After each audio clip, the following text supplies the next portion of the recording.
Active filer के platform से टैक्सपर्ट online का एक थर्ड लाइव सेशन लेकर हम हाजिर हो चुके हैं। मैं हूं बाबर यूनुस और आज भी मेरे साथ वही गेस्ट मौजूद हैं जो पिछले सेशन में भी हमारे साथ थे, mister Ibrar Ali. Thank you so much sir. अस्सलाम वालेकुम, आप कैसे हैं? वालेकुम अस्सलाम, बिल्कुल ठीक। Thank you for having me here again. I must say कि मैं बहुत एक्साइटेड हूँ आज भी फिर से अपने आपके जो ऑडियंस को बताने के लिए कि टैक्स के बारे में इंफॉर्मेशन देने के लिए। और आपने टॉपिक जो चुना है बहुत इंटरेस्टिंग टॉपिक है, आपने मेरे साथ डिस्कस किया था लाइव सेशन से ज़रा पहले, तो आप बताएं कि बिल्कुल मैं बता देता हूँ।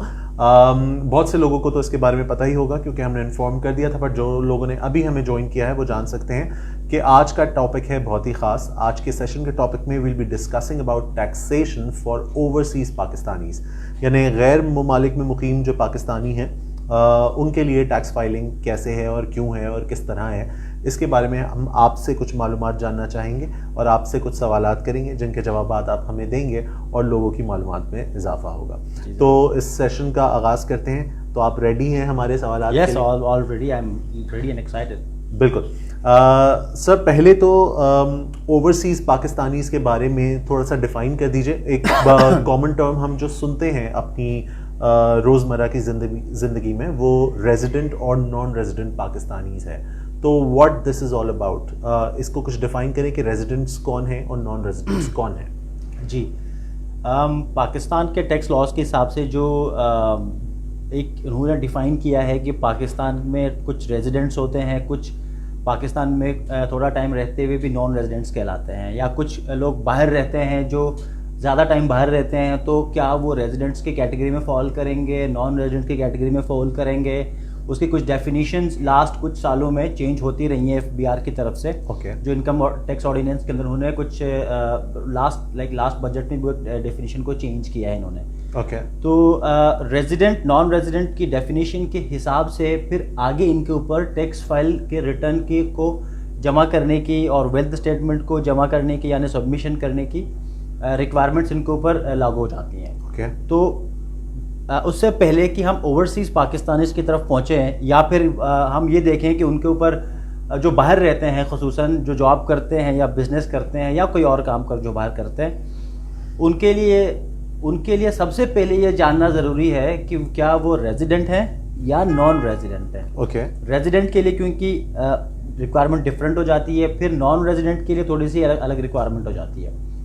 तो ये वजह है कि उसमें रेजिडेंट और नॉन रेजिडेंट को अलग किया गया है, बिल्कुल अलग किया गया है, और दोनों की अलग अलग डेफिनेशंस गवर्नमेंट ने प्रोवाइड की है इनकम टैक्स ऑर्डिनेंस के अंदर। तो इनकम टैक्स के पॉइंट ऑफ व्यू से एक रेजिडेंट कौन हुआ, इफ़ वी बी प्रिसाइज, कौन है जिसको हम रेजिडेंट कहेंगे?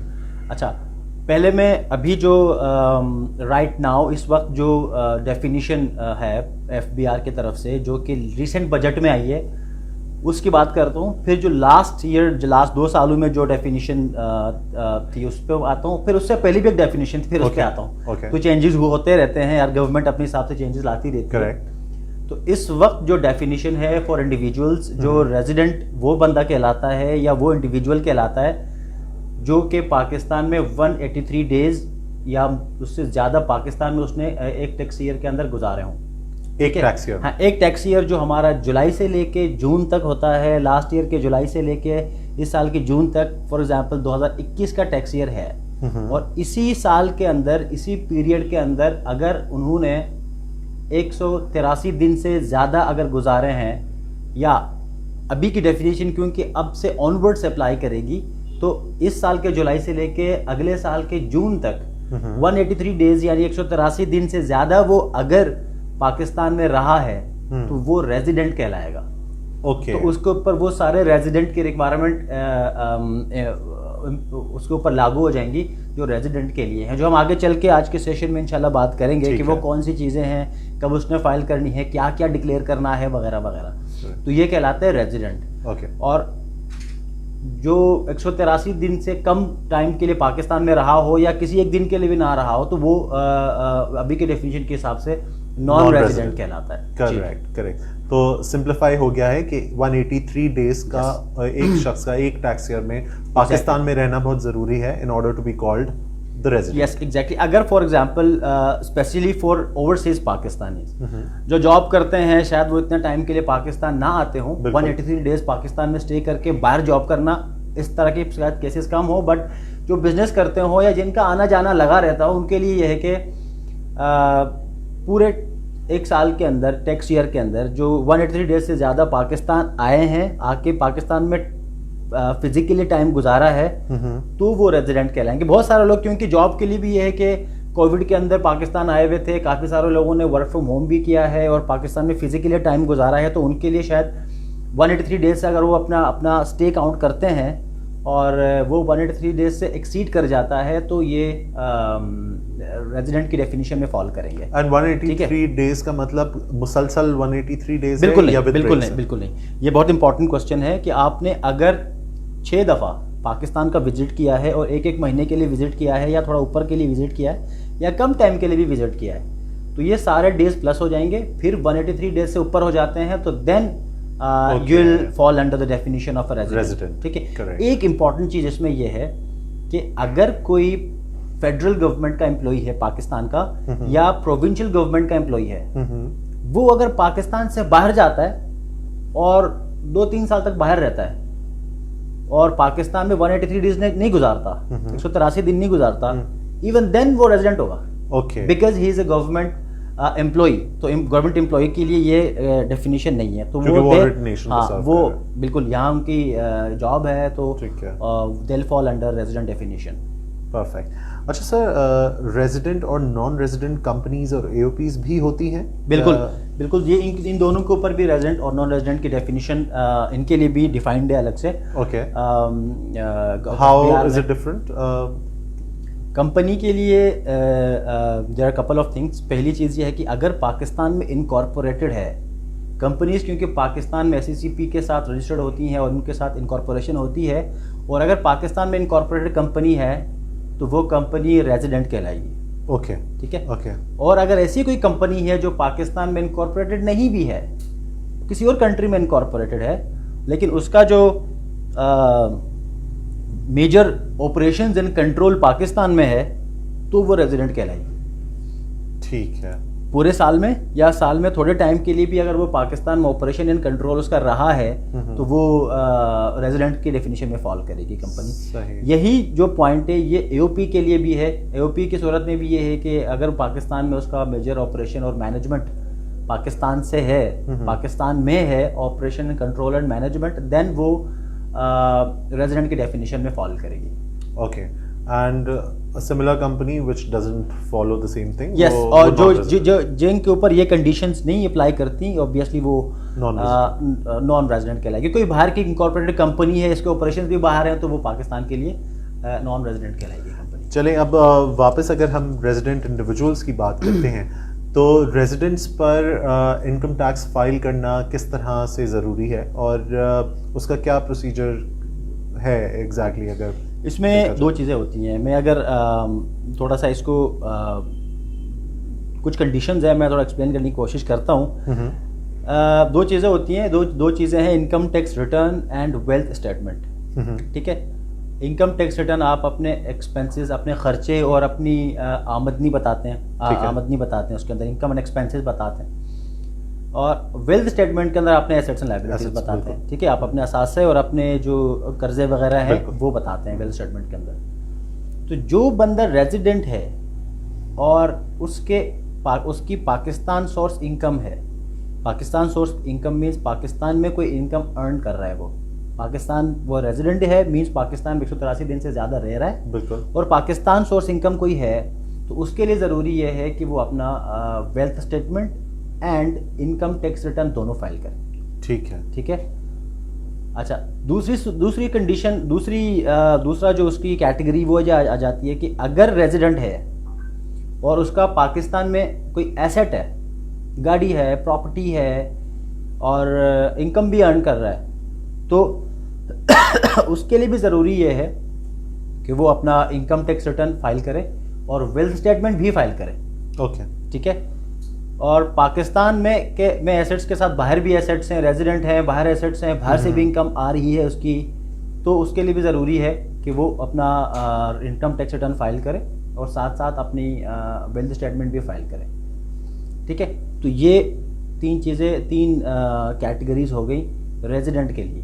ठीक है, और नॉन रेजिडेंट जो है जो कि 183 डेज से कम अरसे में पाकिस्तान में रहा हो, कुछ दिन के लिए रहा हो, बिल्कुल ही नहीं आया हो या बिल्कुल ना पाकिस्तान आया हो, फॉर एग्जांपल, तो वो भी टैक्स रिटर्न फाइल कर सकता है। उनके लिए ये चीज़ है कि अगर वो पाकिस्तान में रेजिडेंट नहीं है, पाकिस्तान के टैक्स लॉज के अंदर जो डेफिनेशन दी गई है उसके हिसाब से नॉन रेजिडेंट अगर है और उसकी पाकिस्तान सोर्स इनकम है कोई, अगर तो कोई कुछ ना पाकिस्तान में उसके एसेट्स हैं ना पाकिस्तान में उसकी कोई इनकम है, तो उसके लिए कोई ज़रूरी नहीं है कि वो इनकम टैक्स रिटर्न फाइल करे या वेल्थ स्टेटमेंट फाइल करे। ठीक है, कोई बंदा पिछले 10 साल से बाहर रह रहा है, पाकिस्तान में अपनी फैमिली के साथ, रिलेटिव्स के साथ मिलने के लिए साल में एक आध दफ़ा आता है, महीने के लिए, फिर अभी चला जाता है, लेकिन पाकिस्तान में इसकी कोई इनकम नहीं है। ठीक है, इनकम किस टाइप की हो सकती है? पाकिस्तान में उसकी कोई प्रॉपर्टी हो, उसके ऊपर रेंट आता हो, बिल्कुल, बैंक अकाउंट के अंदर पैसे रखवाए, पाकिस्तान में कोई और इन्वेस्टमेंट की हुई है, म्यूचुअल फंड्स में, शेयर्स में, या कहीं पर भी इन्वेस्टमेंट की हुई है। ठीक है, या पाकिस्तान में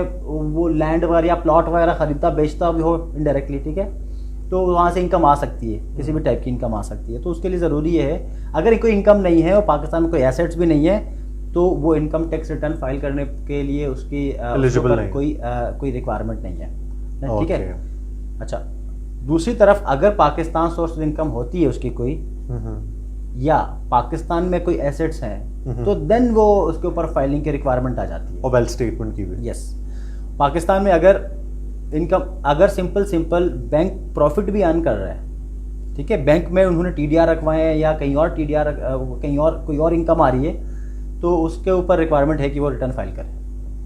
मीनवाइल ये सवालात का सिलसिला जारी है, आप लोग हमें कमेंट्स में अपने सवालात भेजते रहिए, हम वो भी सर से पूछकर उनके जवाब आपको देने की पूरी कोशिश करेंगे। सर, कुछ और सवालात भी हैं, जैसे कि फॉर एग्जांपल कोई अब्रॉड किसी एम्प्लॉयमेंट के लिए गया हुआ है और वहाँ पर वो सैलरीड एम्प्लॉय है, और जैसे कि अमूमन होता है कि सैलरीज में से टैक्स डिडक्ट किया जाता है, उसका अब्रॉड टैक्स डिडक्ट हो रहा है, उस इंसान को, उस शख्स को क्या फिर भी as a Pakistani, as an overseas Pakistani tax file करने की ज़रूरत है?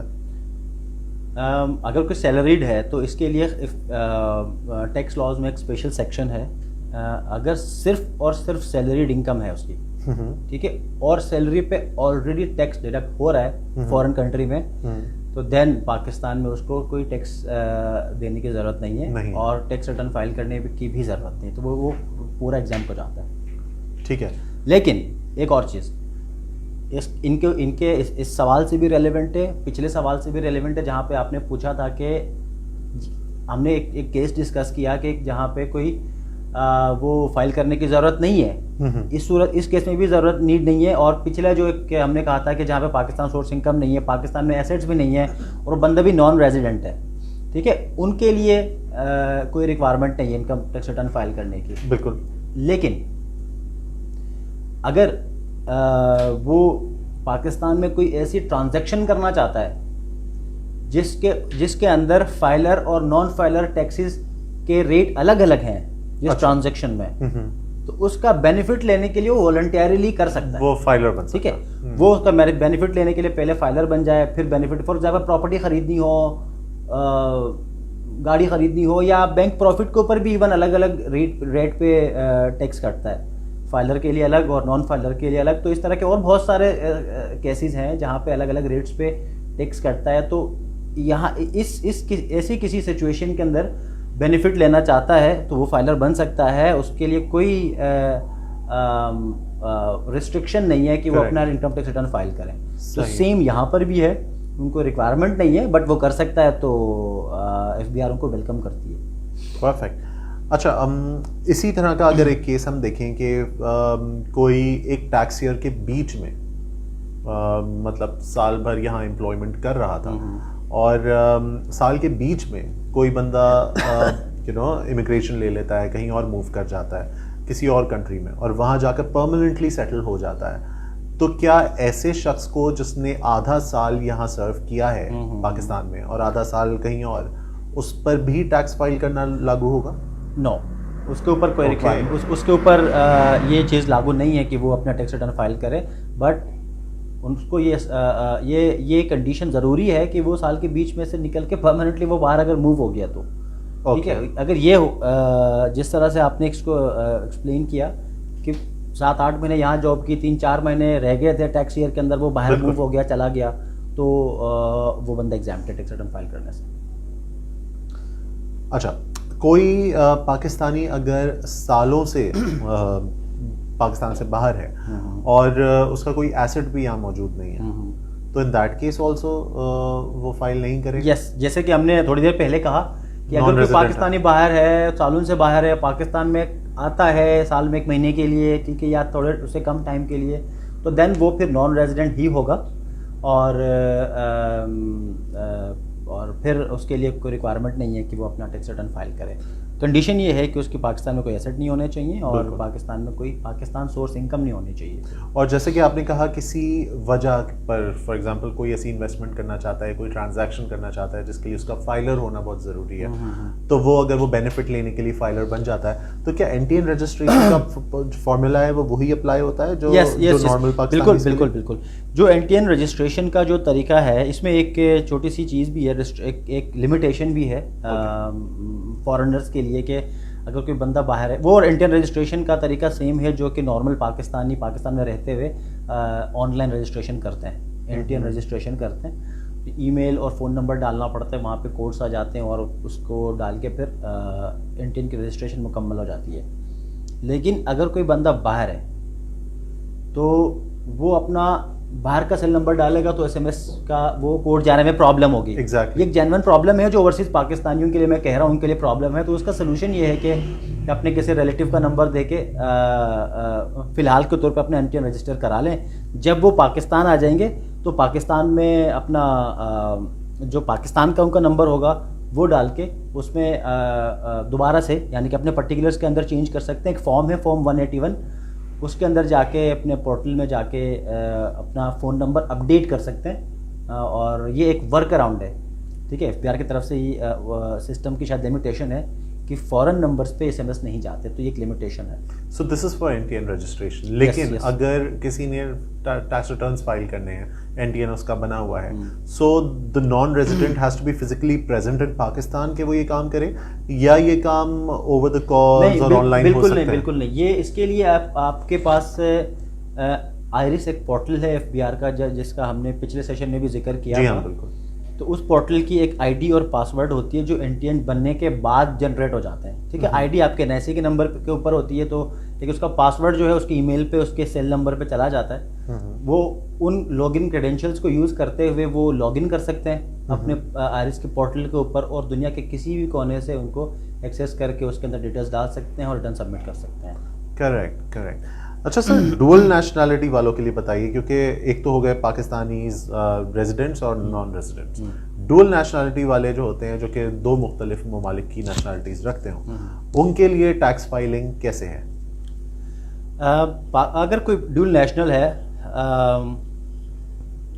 यूएस, कनाडा, ऑस्ट्रेलिया की नेशनैलिटी, यूके की इवन नेशनैलिटी, या फिर यूरोप की किसी कंट्री की नेशनैलिटी, या किसी भी कंट्री की नेशनैलिटी रख रहे हैं पाकिस्तानी नेशनैलिटी के अलावा, तो नेशनैलिटी के ऊपर कोई कंडीशन नहीं रखी एफबीआर।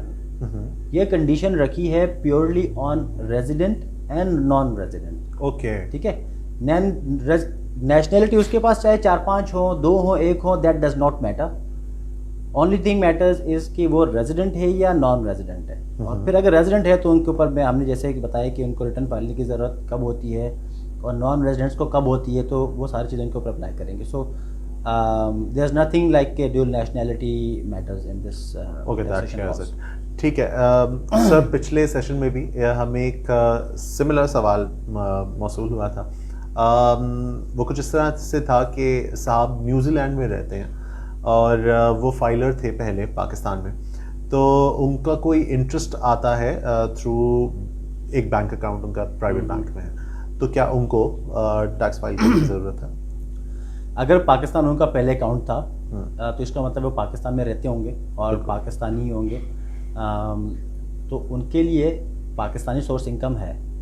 ठीक है। अगर ये इंटरेस्ट चाहे वो interest की सूरत हाँ में। वो पाकिस्तान सोर्स इनकम अगर वो छोटी सी अमाउंट आती है पूरे साल में, अगर 500-800 हज़ार तक अमाउंट आती है तो कोई वो मसला नहीं है। अगर उनके बड़े डिपॉजिट्स हैं सेविंग अकाउंट के अंदर जहाँ से उनको ज़्यादा इंटरेस्ट आ रहा है, तो एक तो इनके ऊपर रिक्वायरमेंट भी है क्योंकि इनकी पाकिस्तान सोर्स इनकम हो गई है, ठीक है, Pakistan source income in the form of bank profit हो गई। और दूसरा ये बेनिफिट भी ले सकते हैं क्योंकि आप वो बाहर गए हुए 4-5 साल पहले और अभी तक कोई टैक्स रिटर्न नहीं भरा, तो वो नॉन फाइलर हुए होंगे तो उनके ऊपर 30% के हिसाब से बैंक प्रॉफिट के ऊपर टैक्स कट रहा होगा। इस 30% को 15% पे लाने के लिए अपना टैक्स रिटर्न भर सकते हैं पाकिस्तान में, करेक्ट, ठीक ठीक है। और ये एक बेनिफिट है, लेकिन इस बेनिफिट के अलावा उनके ऊपर रिक्वायरमेंट भी है क्योंकि पाकिस्तान में इनकम अर्न कर रहा है वो, बिल्कुल, तो वो उसके ऊपर ज़रूरी है कि वो अपना टैक्स रिटर्न फाइल करें। तो हम अब अपनी ऑडियंस के सवालात ले लेते हैं। पहला सवाल है शुमैन का। My brother is living in a foreign country for last 5 years and has salary, can you please let me know if he is required to file income tax return and wealth statement? हाँ, इसका अभी हमने थोड़ी देर पहले इसका बिल्कुल, जवाब दिया है बिल्कुल, for 5 कि years। अगर सिर्फ सैलरी है, सिर्फ और सिर्फ अगर सैलरी अर्न कर रहा है वो, तो this is not required to file his and he is living for the last 5 years, Yes, yes। तो वैसे भी वो नॉन रेजिडेंट हो गए। Yes yes yes. Mirza Abbas Zuheb पूछते हैं, मेरा एक कज़न पहले ओमान में जॉब करता था 9 साल से, जनवरी में पाकिस्तान आके यहाँ जॉब स्टार्ट की है, ओके, वो फाइलर बनना चाहते हैं तो उन्हें गाइड कीजिए। मतलब वो 9 साल से ओमान में थे और अभी इस साल जनवरी में पाकिस्तान आए हैं, तो can he file taxes?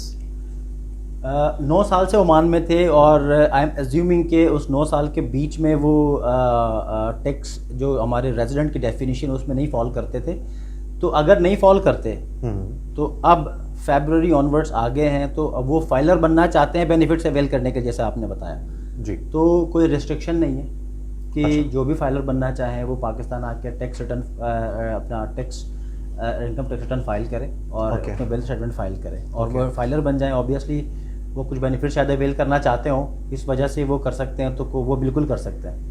Okay. एक छोटी सी चीज़ जो डेफिनेशन में जब मैं इनिशियली कोट कर रहा था, एक कि 183 डेज से ऊपर वो फाइलर हैं इस बिल्कुल। साल के से ऑनवर्ड्स। ठीक है, पिछले साल भी एक डेफिनेशन थी जो अभी हमने डिस्कस नहीं की, वो डेफिनेशन यही थी कि अगर कोई बंदा पाकिस्तान में 120 डेज तक फिजिकली स्टे किया है 120 डेज और अबव पाकिस्तान में है और पिछले 4 सालों में टोटल 365 डेज तक पाकिस्तान में था, तो ये डेफिनेशन थी, थोड़ी सी कॉम्प्लेक्स डेफिनेशन है, तो ये अब ख़त्म कर दिए। जो 2020 के लिए कोई रिटर्न फाइल करना चाह रहा है और 2021 के लिए कोई रिटर्न फाइल करना चाह रहा है, तो उनके ऊपर ये वाली डेफिनेशन अप्लाई करेगी। ओके, ठीक है। जब जो डेफिनेशन में चेंज आया है वो दिस ईयर ऑनवर्ड्स आया है, मींस To दिस ये 2021, recent बजट, यस 2020 ऑनवर्ड्स आया है, करेक्ट, ठीक है, क्योंकि रिसेंट बजट है जो कि जिसका ईयर एंड खत्म होगा नेक्स्ट ईयर जून में जाके, उस पे 183 डेज की डेफिनेशन है। पिछले साल के लिए 120 डेज प्लस उसके पिछले 4 सालों में टोटल 365 डेज तक अगर वो रेजिडेंट था पाकिस्तान में फिजिकली मौजूद था, तो उनके लिए रेजिडेंट की डेफिनेशन ये है। करेक्ट। अब्दुल मुइस साहब पूछते हैं, my father is doing a business in middle east and visit Pakistan occasionally, does he need to file income tax return and wealth statement? He doesn't have any asset or income in Pakistan. He occasionally visits Pakistan. He but he has occasionally no, visits Pakistan. no income occasionally, or assets here. by occasionally we Assume कि ईद वो वगैरह शायद पे 183 या 120 days से कम पाकिस्तान में stay करते होंगे। ईद वगैरह पे आते होंगे तो हफ्ता 2 हफ्ते के लिए आते होंगे probably. तो then he must be a non-resident, and for a non-resident having no Pakistan income, No and no assets. assets in Pakistan, there is no requirement to file that income tax return or ठीक है wealth जी। statement. ठीक है जी। सकलैन खान पूछते हैं, my brother works abroad and wants to purchase a house through his Roshan digital account, will they deduct withholding tax on house purchase?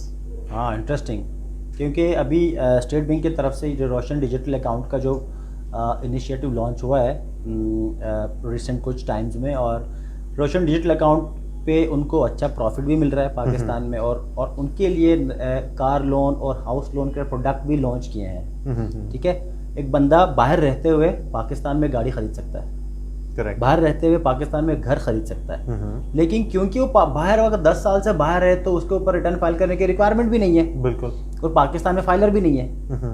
तो यहाँ पे क्या वो घर खरीदते हुए उसके ऊपर टैक्स लगेगा? हाँ, विथहोल्डिंग टैक्स कटेगा। तो ये इनके लिए एक खसूसी रियायत दी गई है पाकिस्तान में कि उनके ऊपर अगर रोशन डिजिटल अकाउंट को यूज़ करते हुए प्रॉपर्टी परचेज करते हैं तो टैक्स नहीं कटेगा इनके उस प्रॉपर्टी के ट्रांजैक्शन पे। ओके, ठीक है जी। हसन साहब पूछते हैं, मेरा एक बिजनेस है कराची में जो कहीं रजिस्टर्ड नहीं है। ओके, मैं इनकम टैक्स फाइल करना चाहता हूँ, आप प्लीज़ गाइड करें कि मैं कैसे कर सकता हूँ। आई थिंक हमने इसको पिछले सेशन में कवर किया था कि अगर बिजनेस है उनका, वो सोल प्रोप्राइटर हैं, तो पहला स्टेप इज एनटीएन बनाना। जब एनटीएन बन जाता है तो then second step is the income tax return file करना, जो कि अगर वो जल्दी चाहते हैं तो 2 साल का भरें और 1000 सरचार्ज एटीएल में आ जाए, एटीएल में आ जाए। इम्तियाज अली साहब पूछ रहे हैं, विरासती प्रॉपर्टी पे टैक्स का बताएं। ओके, विरासती प्रॉपर्टी पे कोई टैक्स नहीं है। विरासती प्रॉपर्टी इनहेरिटेंस में आ जाती है। इनहेरिटेंस एफबीआर के इनहेरिटेंस आपका गिफ्ट हो गया, जैसे इनहेरिटेंस हो गए, इस पे कोई टैक्स नहीं है, तो वो इनहेरिट हो जाते हैं विदाउट टैक्सेस। सफ़ीउल्लाह साहब पूछ रहे हैं, what is the deadline for filing income tax return. ये हम पहले भी कई बार बता चुके हैं, 30 सितंबर इज द डेडलाइन। इस बार कोई एक्सटेंशन नहीं है, तो अपने इनकम टैक्स को जल्द से जल्द रिटर्न्स फाइल कर दीजिए। That is for individuals and partnerships. Yes, और एफबीआर ने बड़ा कैटेगोरिकली मेंशन किया है कि there will be no extension in the filing of and the last date for filing of income tax return. बिल्कुल। यूसुफ सोलंगी साहब पूछ रहे हैं, sir what is the procedure if any disabled person who wants to file return but can not visit active filers office? Do you have any facility to collect the required information documents by a dispatcher? Or what about the bank accounts? Does he show PKR or also foreign currency accounts too? पहले तो यूसुफ साहब बिल्कुल active filer के office आने की ज़रूरत ही नहीं है, because we do it the way हम मेंशन करते हैं कि आपको कहीं जाने की ज़रूरत नहीं है। आप घर बैठे अपने टैक्स एक्सपर्ट से फ़ोन पर रब्ता कर सकते हैं या हमारी वेबसाइट पर साइन अप कर सकते हैं और आपके मसाइल का हल हो जाएगा। दूसरा सवाल जो इन्हीं के सवाल में से निकल रहा है वो ये है, what about the bank accounts? Does he show PKR और also foreign currency accounts too? So how do we cater this? FBR के उसमें कोई फॉरेन करेंसी का के लिए कोई फील्ड्स मौजूद नहीं है, तो आपने जो भी चीज़ें मेंशन करनी है वो पाकिस्तानी रुपये के अंदर मेंशन करनी है। सो आपको वो PKR के अंदर मेंशन करनी पड़ेगी, जो भी आपके एसेट्स हैं including the foreign currency accounts. ठीक है। मोहम्मद आजम साहब पूछते हैं, मैं एक्टिव फाइलर के थ्रू अपना इनकम टैक्स फाइल कराना चाहता हूँ, आपका क्या प्रोसेस है? एंड अपनी फ़ी भी बता दें। या प्राइवेट जॉब खुद ही बताएं सर ये। बिल्कुल मोहम्मद आजम साहब, अगर आप एक्टिव फाइलर के थ्रू अपना इनकम टैक्स रिटर्न फाइल करना चाहते हैं तो इंस्टेंटली हमारे दिए हुए नंबर पर रब्ता कीजिए या फिर www.activefiler.com पे साइन अप कीजिए, थोड़ी सी अपनी इन्फॉर्मेशन प्रोवाइड कीजिए, हमारे पास से आपको रब्ता कर लिया जाएगा और आपके टैक्स रिटर्न्स को इजीली फाइल कर दिया जाएगा। आपको ना कहीं जाने की ज़रूरत है ना कहीं आने की। फ़ी भी उसी वेबसाइट पर मेंशन्ड है। आप जिस कैटेगरी में फॉल करते हैं उस कैटेगरी का टैरिफ पढ़ लें, आपको फ़ी का अंदाज़ा भी हो जाएगा। तो it's affordable and it's convenient. आप कभी भी एक्टिव फाइलर की सर्विस इस्तेमाल कर सकते हैं और हाँ, 30 सितंबर से पहले इस सर्विस को अवेल कर सकते हैं। तो जी, दिस सम्स अप आज के क्वेश्चंस जो हमें रिसीव हुए हैं, और अगर कुछ मिस हो जाएंगे जो कि बाद में भी हमें चूँकि क्वेश्चंस आते हैं तो वो हम डेफिनेटली अगले सेशन में केटर कर लेंगे। Sir, thank you so much for all the information and all the guidance for our audiences. आप जब भी यहाँ मौजूद होते हैं हमें बहुत सारी चीज़ें सीखने को मिल जाती हैं आपके थ्रू। नहीं, thank you so much for having me here again. आप ऑब्वियसली पाकिस्तान में क्योंकि टैक्स की अवेयरनेस बहुत कम है लोगों के अंदर, हम तो चाहते हैं कि लोगों के अंदर टैक्स की अवेयरनेस आ जाए, लोग इनकी पेनल्टीज से बचें जो FBI की तरफ से होती हैं, जो कि हमने पिछले सेशन में जिक्र किया था कि लोगों को जेल में भी डाला जा सकता है, ठीक है, इम्प्रिजनमेंट भी हो सकती है और फाइन की भी है और सरचार्जेस भी हैं। और अभी रिसेंटली सुनने में आ रहा है कि वो ये लॉ निकाल रहे हैं कि जो टैक्स नहीं पे करते, जिनको पे करना चाहिए, उनके गैस कनेक्शन, बिजली के कनेक्शन ये भी काटे जाएंगे और बिजली के बिल के अंदर भी कोई टैक्स डाला जाएगा। तो ये भी चीज़ें हो रही हैं। तो जो FBI की तरफ से सख्तियाँ बढ़ती जा रही हैं, तो हम ये सजेस्ट करते हैं कि लोग अपना टैक्सेस टाइम पे भरें और हम भी कोशिश करते हैं। और मेरे जितने थोड़ी बहुत नॉलेज रखते हैं मेरे जैसे और लोग टैक्स की, वो सब कोशिश करते हैं कि लोगों में जो आम कॉमन मैन के अंदर ये अवेयरनेस आ जाए कि टैक्स के लॉज क्या है, एटलीस्ट टैक्स के, इनकम टैक्स के बेसिक्स के बारे में उनको पता चल जाए, ताकि वो बेनिफिट्स अवेल करें और ये फाइन और इम्प्रिजनमेंट वगैरह से बच जाएं। और ऑब्वियसली हमारे ये सेशंस भी टैक्सपोर्ट ऑनलाइन ये भी इसी पर बेस करते हैं कि हम लोगों में ये अवेयरनेस पैदा कर सकें कि टैक्सेस फाइल करना कितना इम्पोर्टेंट है और सिर्फ कमाना ही नहीं, मुल्क को कुछ देना भी हमारा फ़र्ज़ बनता है। और वो बहुत छोटी सी अमाउंट है, उसकी शायद इतनी सिग्निफिकेंस भी ना हो, लोगों को ये अंदाज़ा भी नहीं होता है कि बहुत से टाइम उन लोगों को शायद कुछ पे करने की ज़रूरत भी ना पड़े, they just have to be fillers. तो ये एक रिस्पॉन्सिबिलिटी है जो पूरी करनी है और उसके फ़वाइद हैं। तो आप जैसे कि हमें ये बताते हैं कि बेनिफिट्स क्या हैं, पिछले सेशन में भी हमने डिस्कस किया था, उससे पहले सेशन में भी डिस्कस किया था और आज भी किया। तो इसी तरह हम मुसलसल इन सेशंस का सिलसिला जारी रखेंगे इंशाल्लाह। फिर मुलाकात होगी एक नए सेशन के साथ, भरपूर मालूमात के साथ, एक नए टॉपिक के साथ। हमें फेसबुक पर फॉलो करते रहिए, लिंक्डइन और इंस्टाग्राम पर भी फॉलो करते रहिए। यूट्यूब पर भी आप एक्टिव फाइलर से रिलेटेड कुछ इन्फॉर्मेशन हासिल कर सकते हैं। यही लाइव सेशंस जो हम करते हैं, इनकी रिकॉर्डेड वीडियो क्लिप्स आप देख सकते हैं यूट्यूब पर और फेसबुक पर। तो हमें फॉलो करते रहिए और मज़ीद मालूमात के लिए अगला सेशन देखना मत भूलिएगा। तब तक के लिए अल्लाह हाफ़िज़।